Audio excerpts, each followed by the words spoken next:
আসসালামু আলাইকুম। অনেকেই ব্যাংকে টাকা রেখে এফডিআর করেন, কিন্তু ভুল নিয়মে করার কারণে শেষে লাভের জায়গায় লস হয়ে যায়। আজকের এই ভিডিওতে আমি আপনাদেরকে দেখাবো এফডিআর করার সঠিক নিয়মটা কি, কোন কোন জায়গায় মানুষ সবচেয়ে বেশি ভুল করে থাকেন এবং 2026 সালে এফডিআর করলে কিভাবে সর্বোচ্চ লাভ পাওয়া যায়। ভিডিওটা শেষ পর্যন্ত দেখবেন, কারণ শেষের নিয়মটা জানলে আপনি অনেক বড় ভুল থেকে বেঁচে যাবেন। নাম্বার 1 হচ্ছে ব্যাংক বাছাই করার সঠিক উপায়। এফডিআর করার আগে সবচেয়ে বড় ভুলটা হয় যে কোনো ব্যাংক দেখে টাকা রেখে দেওয়া। সব ব্যাংক কিন্তু একরকম না।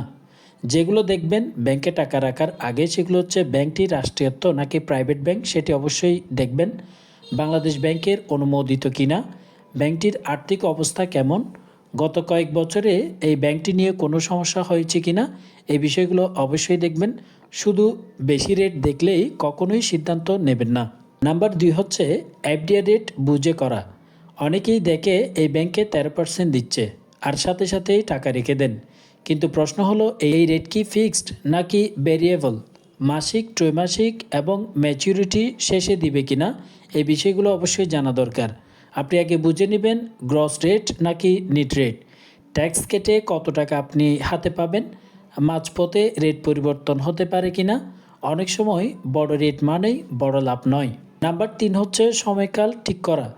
এফডিআর করার সময় সময়টা ভুল হলে লাভ কমে যায়। সাধারণত পাওয়া যায় 3 মাস, 6 মাস, 1 বছর, 3 বছর, 5 বছর মেয়াদি এফডিআর। যদি আপনার টাকা দরকার হতে পারে তাহলে লং টার্মে আটকে রাখবেন না।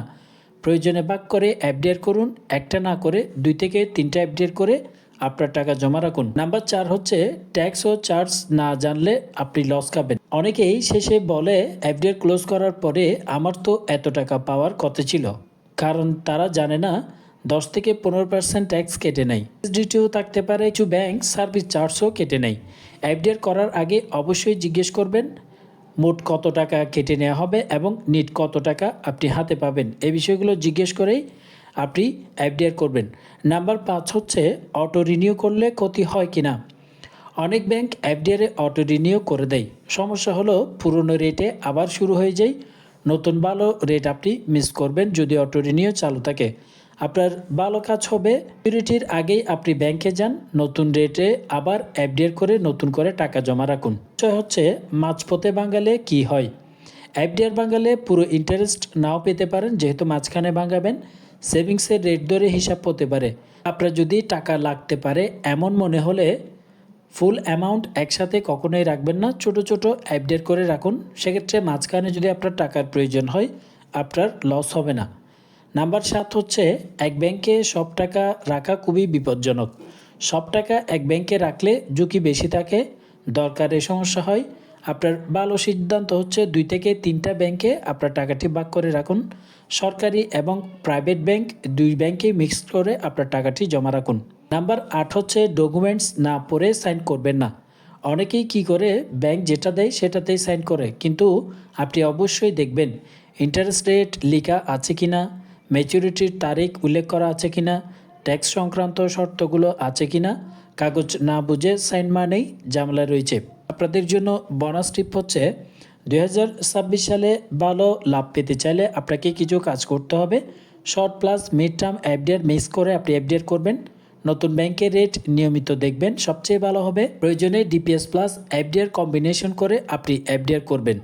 এই নিয়মগুলো যদি আপনারা ফলো করে 2026 সালে এফডিআর করতে পারেন 100% আপনি অবশ্যই লাভবান হবেন এবং আপনার লস হওয়ার পসিবিলিটি খুবই কম।